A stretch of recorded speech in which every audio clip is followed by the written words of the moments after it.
नमस्कार दोस्तों, हर हर महादेव, राधे राधे, जय माता दी। तो मेरे प्यारे भक्तों, आप सभी को मेरी तरफ से शारदीय नवरात्रों की ढेर सारी शुभकामनाएं। माता रानी आप सभी के घरों में विराजमान हो और आपकी सभी मनोकामना पूरी करें। जैसे कि आप सभी को पता है कि शारदीय नवरात्रे शुरू हो चुके हैं और शारदीय नवरात्रों के बीच में हर महिलाएं और हर बहनों और हर लड़कियों को एक बात की टेंशन रहती है कि कहीं ना कहीं उनको पीरियड्स का डर रहता है कि कहीं नवरात्रों के बीच में हमारे पीरियड ना आ जाए। इसी बात की चिंता लेकर वो लोग नवरात्रि के व्रत शुरू करें कि ना करें, किस प्रकार पूजा करें, कब करें, कैसे करें, ये बात इनके मन में चलती रहती है कि क्या होगा अगर नवरात्रों के बीच में हमारे पीरियड्स आ जाते हैं। तो ऐसे ही सवालों के जवाब लेकर आपके सामने मैं ये वीडियो लेके आई हूँ, जिसमें आपके सभी सवालों का जवाब दूंगी कि अगर आपके नवरात्रों के बीच में पीरियड आ जाता है तो आप किस प्रकार पूजा कर सकती हैं, कलश स्थापना कब कर सकती हैं। और मान लीजिए अगर अष्टमी नवमी के बीच में, अगर अष्टमी नवमी दशमी के बीच में अगर आपको पीरियड आ जाता है तो आप हवन कैसे करें और कन्या पूजन करें कि नहीं करें। ऐसे ही बहुत सवालों के जवाब हर किसी के मन में सवाल आते हैं कि कैसे किया जाए, और इसी बात को लेकर मेरी प्यारी बहनें और माताएं सभी चिंतित रहती हैं कि कैसे किया जाए। तो आपको इस वीडियो में इसी का समाधान बताने वाली हूँ। किसी किसी का ये होता है कि जैसे कि नवरात्रि शुरू होने से पहले ही पीरियड में रहती हैं, तो वो सोचती है कि हम पीरियड में ही हैं और हम नवरात्रि का व्रत कैसे करें, कलश स्थापना कैसे करें, अखंड ज्योत कैसे जलाएं, इस सब बातों का ही उनको चिंता रहता है। तो फ्रेंड, मैं आपको बता दूं कि हमारा मानव जीवन इस पीरियड का ही देन है, जिसकी वजह से मानव जीवन बनता है और किसी बच्चे की उत्पत्ति होती है। तो उसको हम किसी भी रूप में ख़राब और बेकार नहीं कह सकते हैं, लेकिन हाँ, पूजा पाठ के दिनों में उसका थोड़ा हमें साफ़ सफाई का ध्यान रखना होता है और हमें किस प्रकार से पूजा करनी होती है, चलिए मैं आपको बताती हूँ। लेकिन पीरियड को हम ख़राब और गंदा किसी भी रूप में नहीं कह सकते हैं, क्योंकि हमें मानव जीवन इसी की कृपा से मिलता है। चलिए, तो मैं आपको ये बताती हूँ कि अगर हमारे पीरियड चल रहे हैं और नवरात्रि की शुरुआत हो चुकी है, जैसा कि आप सभी को पता है कि प्रतिपदा तिथि 3 अक्टूबर 2024 रात्रि 12:18 से शुरू होकर 4 बजे अगले दिन 4 तारीख तक है। तो नवरात्रि की शुरुआत 3 अक्टूबर से स्टार्ट है और नवरात्रि में कलश स्थापना की जो समय है तो वो है सुबह 6:15 से लेकर 7:22 तक, जो हमें कलश स्थापना का समय है पूरा 1 घंटा 6 मिनट का हमें समय मिल रहा है। इसके बाद से दूसरा जो शुभ मुहूर्त जो कलश स्थापना का हमको मिला है 11:45 से 12:33 दोपहर तक। ये अभिजीत मुहूर्त है, ये भी शुभ मुहूर्त माना जाता है, इसमें भी हम कलश स्थापना कर सकते हैं। हमको इस बार 2 समय मिला है कलश स्थापना करने के लिए। तो मैं फ्रेंड आपको बता दूं कि अगर आप कलश स्थापना करना चाहती हैं और आप पीरियड्स में हैं तो आप अपने घर के किसी भी सदस्य से कलश स्थापना करवा सकती हैं, माता की चौकी सजा सकती हैं अगर आप 9 दिन का व्रत रखती हैं। तो अगर आपके घर में कोई भी ऐसा व्यक्ति नहीं है जो कलश स्थापना कर सके, तो आप अपने घर के पास जो मंदिर हो वहाँ से किसी पुजारी या पुजारी को बुला के उनसे आप कलश स्थापना अपना करवा सकती हैं और अपनी पूजा का संकल्प ले सकती हैं और अपनी पूजा स्टार्ट कर सकती हैं। तो फ्रेंड, कितने लोगों ने मुझसे कमेंट में कहा था कि कलश की स्थापना हम दूसरे चाहे तीसरे दिन नहीं कर सकते हैं, जब हम शुद्ध हो जाएं तब हम कलश की स्थापना कर सकते हैं। तो इसका जवाब है कि नहीं, कलश की स्थापना शुभ मुहूर्त में, जिस दिन नवरात्रि शुरू होती है उसी दिन शुभ मुहूर्त में कलश की स्थापना की जाती है, अन्यथा दूसरे और तीसरे दिन कलश की स्थापना नहीं की जा सकती है। इसलिए आप कलश की स्थापना पहले दिन ही कर लें। अगर नहीं कर सकती हैं तो आप किसी पंडित को बुला के अपने घर में इसकी स्थापना कर लें। और बात करते हैं फ्रेंड, अगर आपके नवरात्रि के बीच में पीरियड्स आ जाते हैं और आपने अखंड ज्योत जलाई हुई है और आपका 9 दिन का व्रत है, तो महिलाएं पूछती हैं कि हम क्या उसको तोड़ दें, अगर हमारा बीच में आ जाता है पीरियड तो हम क्या भोजन कर लें। तो ऐसा बिल्कुल नहीं करना है। अगर आपने 9 दिन का व्रत रखा है तो आप अपने व्रत को ऐसे कंटिन्यू रखिए, बस पूजा मत करिए।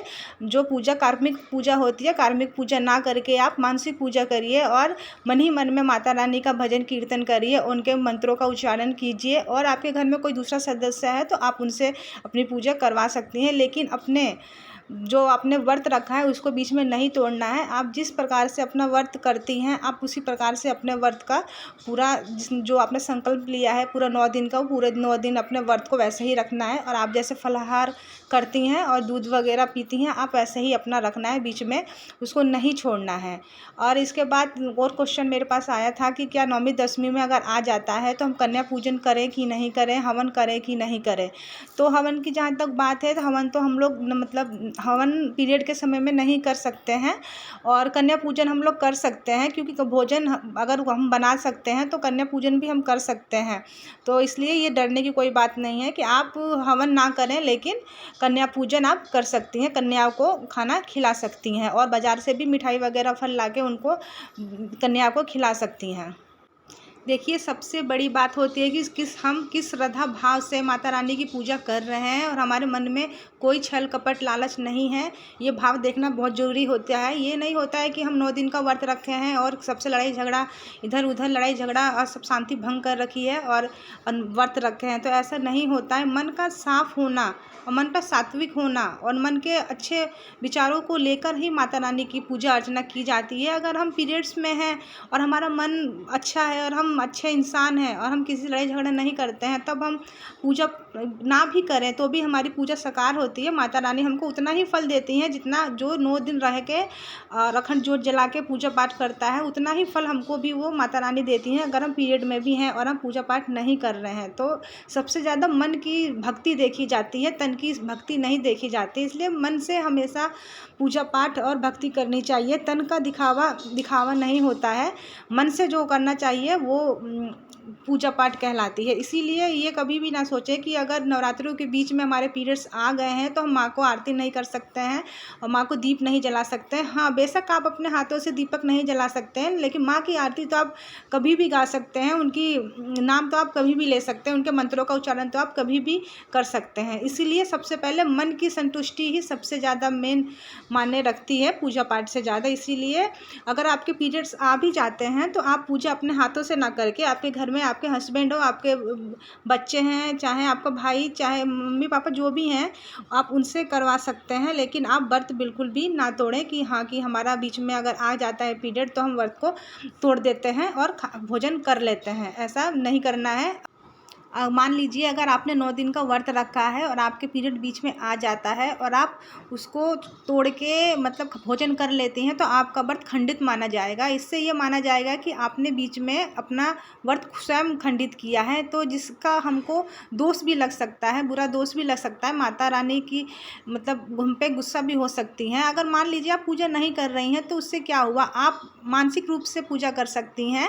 इसलिए आप अपना व्रत कंटिन्यू रखें, बीच में अपने व्रत को बिल्कुल भी खंडित ना करें, अपने हाथों से तो बिल्कुल खंडित ना करें अपने व्रत को, और आप कंटिन्यू अपना व्रत 9 दिन का रख सकती हैं। तो फ्रेंड, जैसा कि आप सभी को पता है, सभी माँ बहनों को पता रहता है कि मतलब उनके पीरियड्स कब आने वाले हैं। और अगर आपको ये पता है कि हमारे पीरियड्स मतलब नवरात्रि के बीच में ही आ जाएंगे और आपको 9 दिन का व्रत रखना है, तो जहाँ तक मेरा ख्याल है आपको व्रत का संकल्प नहीं लेना चाहिए और व्रत को नहीं रखना चाहिए, क्योंकि आपको पता है कि अब बीच में पीरियड आ जाएंगे। इसीलिए आपको मतलब देख लेना है कि आपके पीरियड का डेट कब है और कब आने वाला है। अगर बीच में आने वाला है तो आप मतलब उसको 8-9 दिन का व्रत ना रखें और आप आगे पीछे का व्रत रख सकती हैं, क्योंकि कभी कभार ऐसा भी होता है कि हम पीछे के 3-4 व्रत कर सकते हैं, चाहे आगे के 3-4 व्रत कर सकते हैं। जैसे पहले दिन से शुरुआत लेके 3 दिन का इधर आगे कर लिया और फिर पीछे उधर कर लिया। तो अगर आपके डेट बीच में आने वाला है तो आप उसका ध्यान रखें और आप 9 दिन का व्रत ही ना उठाएं, और आगे पीछे का भी कर सकती हैं अगर बीच में आ जाता है तो, और नहीं तो आगे का कर सकती हैं। इस प्रकार से व्रत करने से भी आपकी पूजा साकार हो जाती है और माता रानी आपको पूरा आपकी मनोकामना पूरी करती हैं और ये आपका व्रत पूरा माना जाता है। मान लीजिए आपने व्रत स्टार्ट कर लिया और 2-3 दिन करने के बाद से आपका पीरियड आ गया, तो बीच में आप उसको छोड़ दीजिए और इसके बाद से एंड में 3-4 दिन का कर लीजिए। इस तरीके से आप पूजा मतलब कर सकती हैं। पूरे 9 दिन का व्रत ना रख के आगे पीछे का व्रत आप कर सकती हैं, अगर आपको पता है कि मेरे मतलब पीरियड्स नवरात्रि के बीच में ही आएंगे। तो मेरी प्यारी बहनों, आप लोगों को मानसिक धर्म को लेकर नवरात्रि के दिन में बिल्कुल भी टेंशन लेने की ज़रूरत नहीं है, क्योंकि मन से पूजा की जाती है, तन से नहीं। अगर आपके पीरियड्स आ जाते हैं तो आप कार्मिक पूजा ना करके मानसिक पूजा कर सकती हैं और अपने घर के किसी भी सदस्य से कह सकती हैं कि वो हमारे जगह पे स्थान पर पूजा कर ले, और आप अपना उपवास कंटिन्यू रख सकती हैं। अगर वीडियो में दी गई जानकारी आपको अच्छी लगी हो तो ज़्यादा से ज़्यादा शेयर करें कि मेरी और माँ बहनों और बेटियों तक ये वीडियो पहुँचे और वो मासिक धर्म को लेकर ज़्यादा चिंतित ना हो कि नवरात्रि में वो व्रत रखें कि नहीं रखें। और आप अपना विधि विधान के साथ अपना पूजा पाठ और कन्या पूजन हवन सब कर सकती हैं। अगर आप जब शुद्ध हो जाती हैं तब आप हवन कर सकती हैं और कन्या पूजन भी कर सकती हैं। अगर वीडियो आपको अच्छी लगी तो ज़्यादा से ज़्यादा शेयर करें और वीडियो को लाइक करना बिल्कुल ना भूलें, क्योंकि आपके एक लाइक और कमेंट से ही हमको पता चलता है कि आपको हमारी वीडियो कैसी लग रही है, और इससे हमको और ज़्यादा मोटिवेशन मिलता है अच्छी अच्छी वीडियो बनाने के लिए।